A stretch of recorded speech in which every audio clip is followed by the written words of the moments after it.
bad boys, what you gonna do? I'm coming for you. Ou algo assim. Bad boys, what you gonna do? What you gonna do when they come? Você pode nunca ter visto esse filme, mas é possível que essa música você conheça. E eu tinha adiado há um tempo ver o filme 3. Só que dia 5 de fevereiro, finalmente foi confirmada a continuação. E sabe o que significa para esse canal? Nada. Mas ainda assim, eu decidi começar a saga Bad Boys. Salut tout le monde, j'espère que vous allez bien. E não seja um bad boy, deixa já o seu like e se inscreve no canal. Ou seja um bad boy e deixa o seu like porque as pessoas pensam que é exatamente isso que você não teria coragem de fazer. Eu não entendi o que ele falou. Mas deixa o like. Bad Boys é um filme de 95 e foi o primeiro filme dirigido por Michael Bay, que dirigiu filmes como Transformers, entre outros. E no Bad Boys o cara já mostrava que tinha futuro. Esse filme foi um sucesso de bilheteria porque custou 19 milhões e faturou mais de 140 milhões. Stonks, total. E eu nem consigo entender como esse filme tem nota 6.1 no IMDb, o In the Pitch Black, que é um pseudo-filme da saga Riddick, tem uma nota 6.2. Que porcaria, hein? Se você não sabe que filme é esse que eu tô falando, eu falei dele na saga Crônicas de Riddick. Mas já vou deixar claro, passa longe desse filme, não vale a pena. Ele tem toda a razão. Vamos voltar então pro Bad Boys. Aqui a gente tem Marcus Burnett e Mike Lowrey, que trabalham juntos. Mike, que é o Will Smith, é o policial pegador, sexy, esquentado. Do tipo, atire antes de perguntar. Enquanto Marcus, interpretado por Martin Lawrence, é um pai de família que precisa pagar boleto. E tem uma coisa legal, porque o Mike é rico, e a gente já associa logo ao Maluco no Pedaço. Vai, Will! Vai, Will! Vai, Will! Então, se você tem um carinho pela série, você pode até pensar que estamos em uma realidade na qual o Will virou policial, por que não? É a polícia? Segue em frente, tá no papo. E aí eu te digo que esse filme, se fosse no Brasil, ia durar só 3 minutos. Porque logo no início, quando a gente conhece essa dupla, eles são assaltados. E para tentar evitar o assalto, um deles falam: Eu sou policial. Right now, you're jacking a couple cops. na versão brasileira, logo depois dessa frase, o bandido teria atirado e fim de filme. Faleceu. Mas não é o caso aqui. Os bandidos não acreditam neles e pedem para eles saírem do carro. E é muito louco que todo o nosso imaginário sobre armas de fogo, de se proteger em um assalto, vem desses filmes da década de 90. Porque Marcus e Lawrence batem no assaltante e sacam a arma e prendem eles. Se você acha que na vida real isso ia acontecer, então... não. Vai não! Na verdade, só o fato dos dois ficarem discutindo enquanto os bandidos apontam suas armas para eles, eles já teriam morrido ali de novo, pela segunda vez no filme, em menos de 5 minutos. Mas tudo bem, é um filme, aqui tudo bem, aqui pode. E antes mesmo da dupla aparecer nessa cena, a gente descobre que um bando entrou na delegacia à noite e roubou muitos quilos de heroína, somando cerca de 100 milhões de dólares. E o Marcus e Lawrence ficam responsáveis de recuperar essas drogas, já que eles trabalham na seção de narcóticos. Outra coisa que deve ter ajudado o filme a fazer sucesso é que ele traz uma seção de corporação que eu não lembro bem de outros filmes policiais fazerem isso. Porque geralmente o chefe ou é um babaca ou é irrelevante, mas aqui não. O chefe direto do Marcus e Lawrence mostra o tempo todo que vai protegê-los dos superiores e que, inclusive, se o caso não for resolvido, ele vai perder o emprego. O cara é foda, patroa. Você também tem uma dupla de policiais que ficam o tempo todo implicando com Marcus e Mike. Mas no final, quando a coisa fica feia, eles vão juntos e se apoiam. Então esse sentimento de comunidade, de poder contar com o outro na hora que a coisa fica feia, é um valor que vende bem no filme. Mas ok, a investigação começa e esse filme é muito da década de 90. E possivelmente muita coisa não funcionaria hoje em dia. O Mike é aquele sedutor, mulherengo, que usa seu charme com as mulheres para conseguir favores. E é nessa que temos a Max, um caso de Mike, e a quem é pedido para ficar de olho para ver se ela percebe alguma movimentação estranha junto a seus clientes, já que ela é prostituta e conhece muita gente.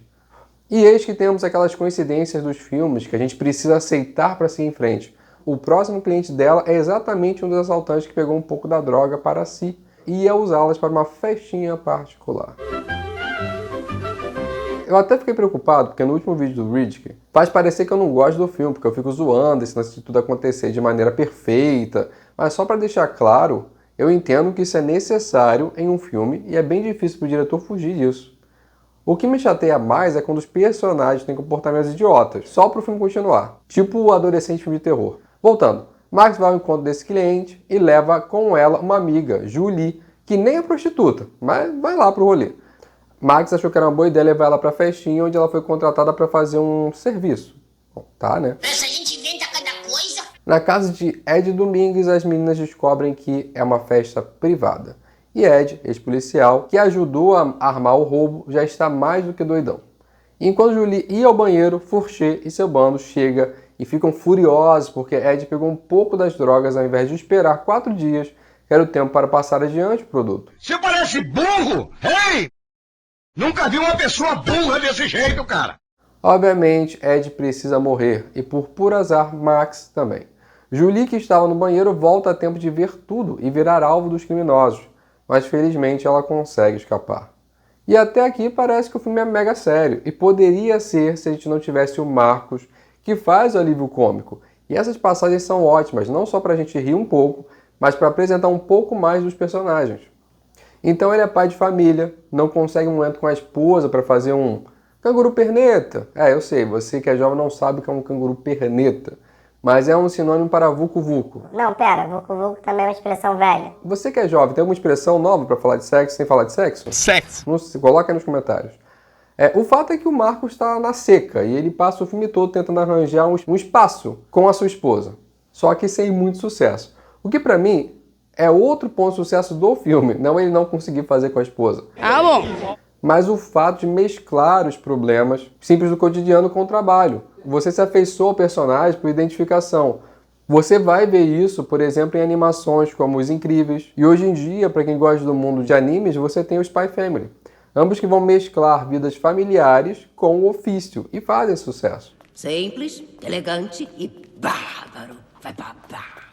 Além disso, a gente descobre, graças a essas passagens cômicas, que Marcos e Lawrence são amigos há décadas. A gente descobre que Marcos não consegue ver os corpos e fica com ânsia, fazendo contraponto com o Mike, que é indiferente. Why do you act like this every time we around a dead body? It's cool, I just... A gente descobre que Marcos dirige mal e que o Mike tem apego extremo com os objetos dele. E por aí vai. Então esses momentos ajudam muito na construção dos personagens e faz a gente rir e gostar deles. Ele tem toda a razão. Como eu disse, tem piadas que hoje não seriam bem aceitas. Como quando ele diz que se fosse gay, mandaria o amigo trocar as cortinas da casa. Mas tem outras piadas que são de tiozão, mas eu ri. Acho que eu tô virando o tiozão. Tipo o Marcos ligar pra casa dele e achar que a mulher dele e o Mike estão tendo um caso. Don't do that. No, come on, Mike. Mike, put it back in. I cannot believe you took it out. Come on. Marcus will kill us if he finds out. Give it to me. I can't believe I let you see it. Que piada velha. Mas vamos voltar para a parte do crime, parte da ação. Julie está em apuros e é procurada pela gangue de Fourché. Sabendo disso, ela liga para a delegacia e só quer falar com o Mike. Mas como ele tinha ido atrás de uma outra pista, o Marcos começa a passar por Mike para evitar que a testemunha fuja. E é muito engraçado você ver piadas que vão ser usadas depois e que hoje em dia são piadas velhas. Por exemplo, a Julie chegar na casa do Mike achando que o Marcos é o Mike e ver várias fotos do Mike é a mesma piada que a gente vai ter em 2004 no filme As Branquelas. A notícia boa é que Julie reconhece um dos criminosos e Mike e Marcos vão até a boate prendê-lo. Mas lembra que eu disse que o que me incomoda é o personagem fazer coisas idiotas? Já viu, né? Então, por algum motivo, a Julie resolve que vai também para a boate matar o Fourché. Afinal de contas, é claro que você, como arminha, vai matar o líder de uma gangue criminosa. Confia. Assim. Uma boa cena de ação do Marcos contra 2 bandidos, uma cena engraçada do Mike olhando as mulheres ao invés de investigar. Julie chega e a gangue do Fourché começa a perseguir nosso trio, que conseguem escapar. Infelizmente, o suspeito reconhecido por Julie morre. Mas eles conseguem descobrir o lugar onde as drogas estão sendo preparadas para venda, graças a um outro contato da dupla. Ainda bem. Infelizmente, Fourché os avista e, talvez para mim, essa seja uma parte do roteiro sem sentido, é que a gangue de Fourché quer matar a Julie, porque ela é testemunha. Então, eles descobrem onde é que a Julie está e vão atrás deles, para matar a Julie, teoricamente. Então eles invadem o lugar onde ela está, ela e os rapazes estão. E ao invés de matar ela, eles a sequestram. Por quê? Por que, idiota? Por quê? Você pode me dizer, Ah, porque assim é a vida que o Mike e o Marcos invadem um lugar onde as drogas vão ser vendidas. Mas, cara, eles não sabiam onde as drogas iam ser vendidas. E mesmo com a Julie presa, e até por isso também, eles invadiram o lugar. Caralho, eu sou um merda, meu irmão. Mas tudo bem, o roteiro queria deixar ela viva. Que bom, legal, Julie, parabéns, você conseguiu ficar viva. Show. Pois bem, Julie é sequestrada. Só que, mais uma pista aparece, eles conseguem descobrir que quem passava informações era uma das funcionárias da delegacia que era ex-namorada do Ed, aquele policial que morreu. E assim eles conseguem com essa pessoa o telefone de Fourché. E ali eles fazem o grampo mais rápido que eu já vi na vida, na história do cinema. Oi, tem algum Romeu aí? Não. Pronto, o telefone dele está grampeado. Ou seja, todo aquele lance, tem que segurar a pessoa na linha para saber onde o telefone está, é só incompetência da equipe. Preguiça. Chama o pessoal do Bad Boys que eles fazem na hora, rapidinho. É profissionalismo. E agora vem a ação final. Os Bad Boys invadem o lugar, Julie consegue fugir, tudo pega fogo, mas Fourché foge em um carro de luxo. Mas Marcos e Mike vão atrás dele e aqui tem mais uma cena muito boa. Primeiro porque o Marcos passa a dirigir bem e graças a isso ele consegue tirar o carro de Fourché da rota. Ou seja, o personagem chega aqui e evolui. E no final, o Mike não atira no Fourché. Inclusive, eu não consegui evitar de reparar que o Fourché coloca a arma na cara, uma arma que acabou de dar vários tiros, e a arma não queima a cara dele. Eu juro que tento não reparar nessas coisas, mas é difícil. Mas aqui temos uma reviravolta, porque a gente espera que o Mike não atire no Fourché, mas o Fourché pega a arma e o Mike atira várias vezes nele. E isso pega a gente de surpresa, meio que mostrando que ele até evoluiu como personagem, mas não muito. Tá bom. A história acaba, finalmente Marcos pode voltar para casa para ter tainha, vinho e muito sexo. À noite, tainha, vinho e muito sexo. E Mike fica lá com a Julie, fim de Bad Boys 1. E eu vou te falar, esse filme é bom, a gente se diverte com o filme. Talvez uma crítica que eu tenho com o Bad Boys, que é uma coisa que é normal pro filme, mas é uma coisa minha, é que me incomoda um pouco as coisas das pistas nunca darem em nada. Então, eles vão atrás de uma pista, a pessoa morre, e aí eles descobrem uma outra pessoa que já estava lá para encontrar o paradeiro daquele vilão. Eu tô mais acostumado com uma coisa de progressão, mas eu acho que até, se eu parar a pensar, é explicável, né? Você vai seguindo várias pistas e vê qual funciona. Mas eu confesso que me incomoda um pouco. É mesmo, é? E é muito curioso pensar que a continuação só vem em 2013, ou seja, quase 10 anos depois. Mas talvez para a década de 90 e 2000 não seja tanto tempo. Afinal, Bad Boys não foi um filme previsto para ter continuação desde o início. Já vou dizer que no IMDb o filme 2 teve uma nota 6.6. Então ele basicamente está no mesmo nível do filme anterior. Só que dessa vez com mais verba. Eu sou rica! Ele gastou 130 milhões de dólares, ou seja, 111 milhões a mais do que o filme 1, e faturou por volta de 273 milhões de dólares. Acho que a gente pode dizer que foi um sucesso. Mas será que o filme é melhor? Será que esse dinheiro foi bem gasto? Vamos descobrir. Lembrando que a minha opinião pode ser diferente da sua, e dá nada isso. É verdade. Primeira coisa que eu noto no filme é que o diretor Michael Bay já tem muito do que ele vai usar depois para fazer os filmes dos Transformers, principalmente no tocante às cenas de ação.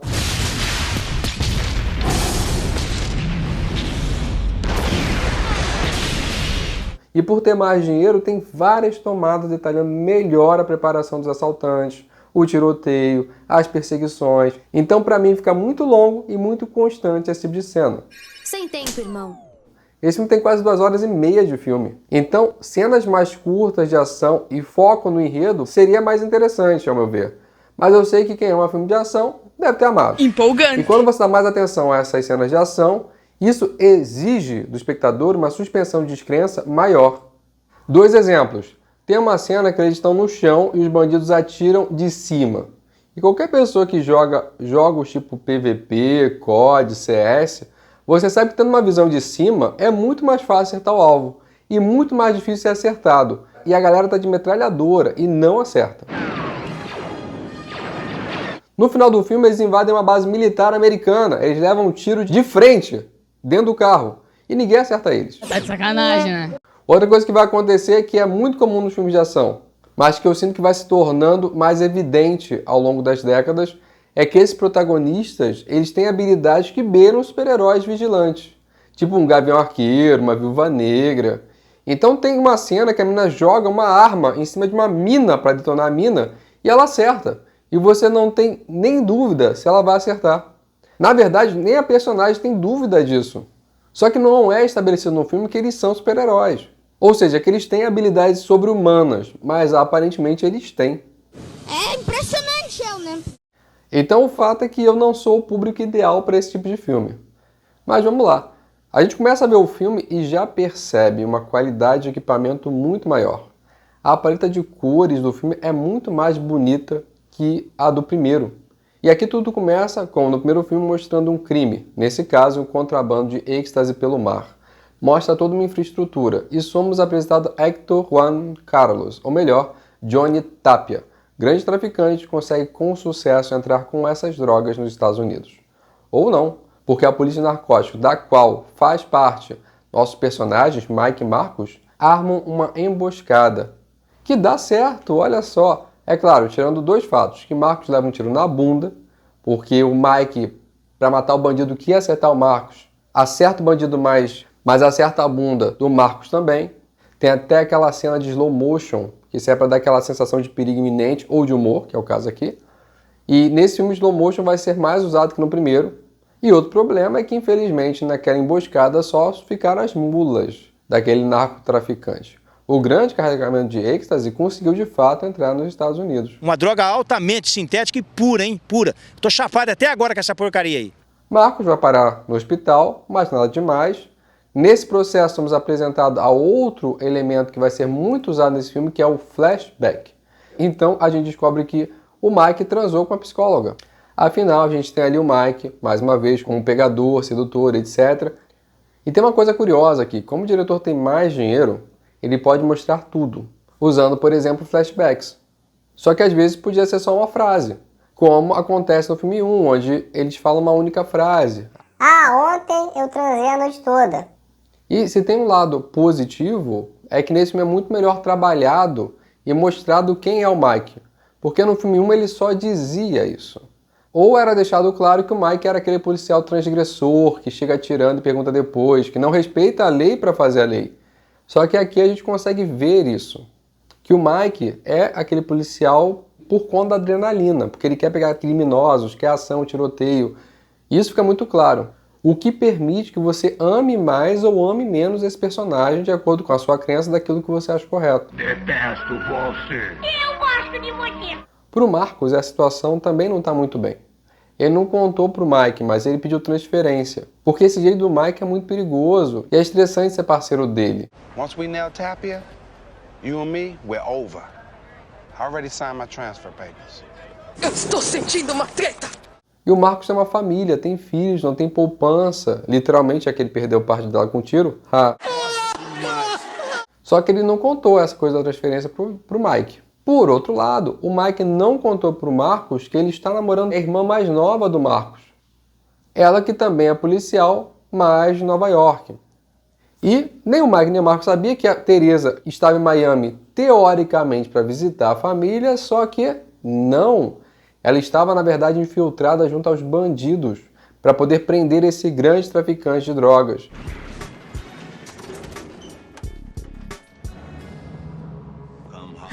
Eu tô passada, chocada.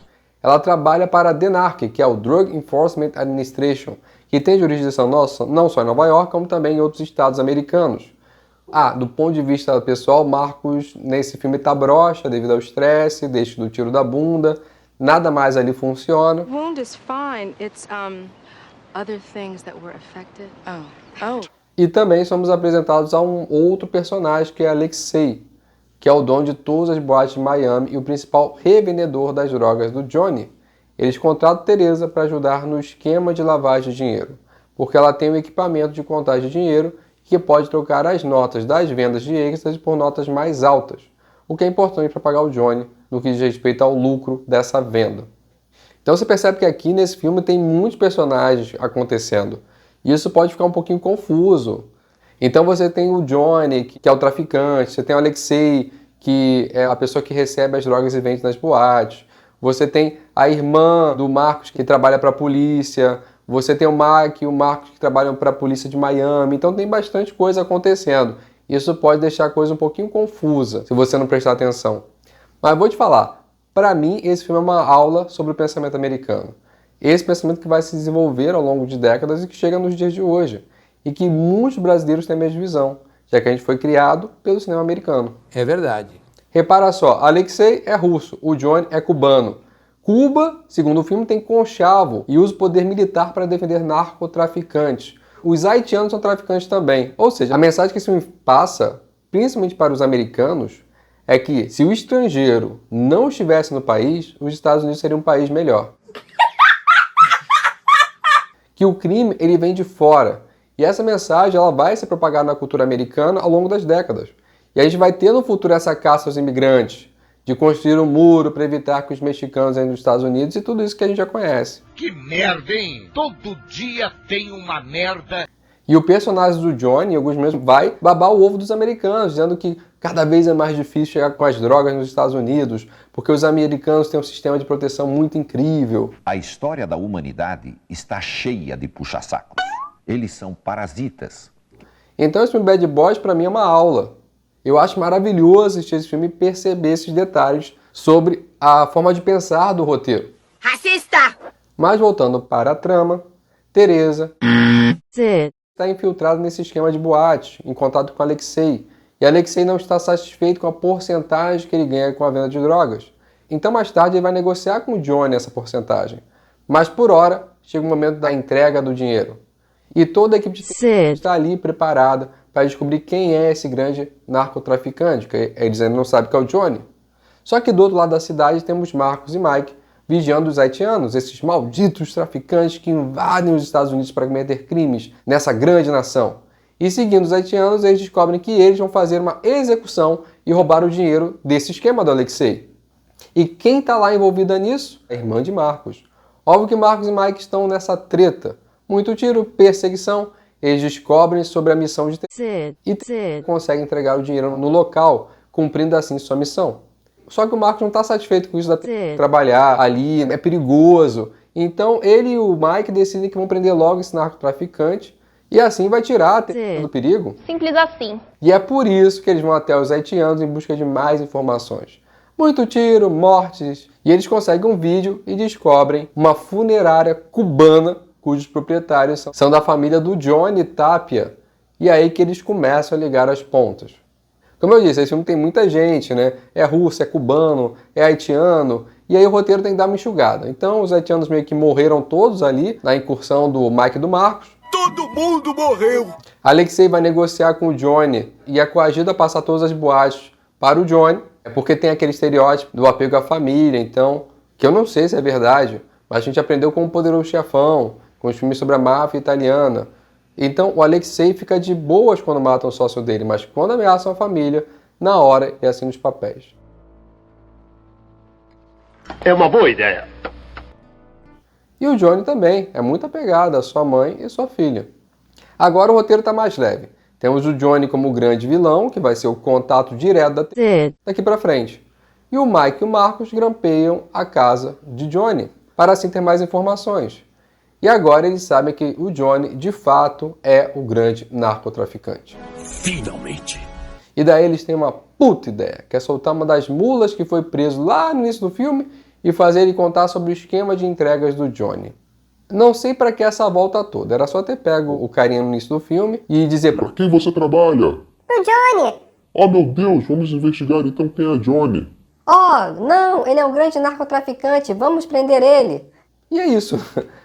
Tá, eu posso defender o roteiro, eles acharam que na verdade aquela galera eram só pequenos traficantes, não sabiam da dimensão do problema, mas deram uma volta muito grande.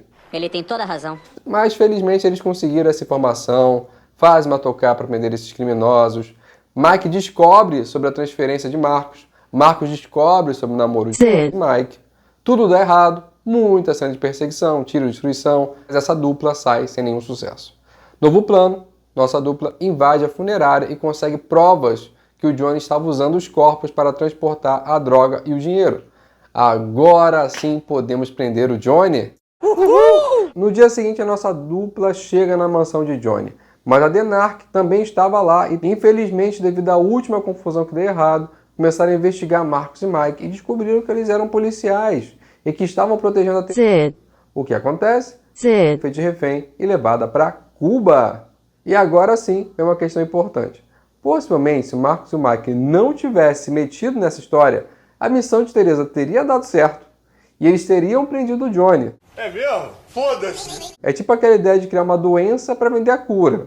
A dupla cria um problema para que eles possam resolver. De nada! Só que é aquilo, os Estados Unidos não podem invadir Cuba. E não vão negociar com narcotraficantes. Então é isso, Teresa vai morrer.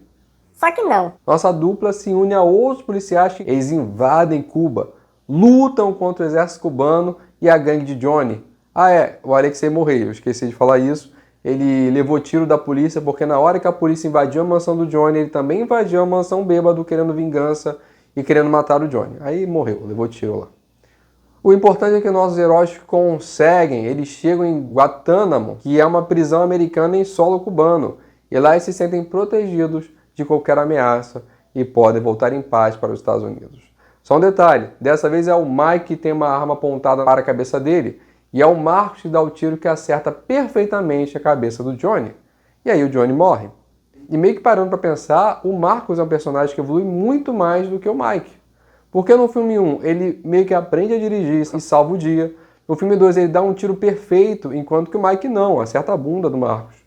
E o Mike no final do filme 1, como eu já disse, ele continua descontrolado, ele mata o grande vilão com vários tiros. Então a gente percebe que o Mike evolui muito menos como personagem.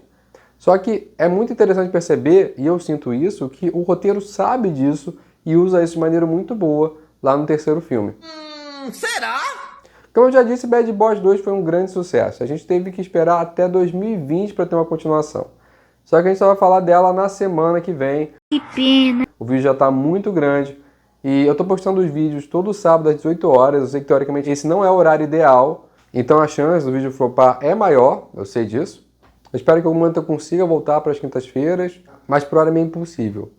Por isso eu vou pedir, se você gostou do vídeo, curte, se inscreve, ativa o sininho. Para o YouTube saber que vocês gostaram e para ele talvez sugerir esse vídeo para outras pessoas. E é isso por hoje. Semana que vem a gente tem mais, segunda parte. Merci bien, à la prochaine.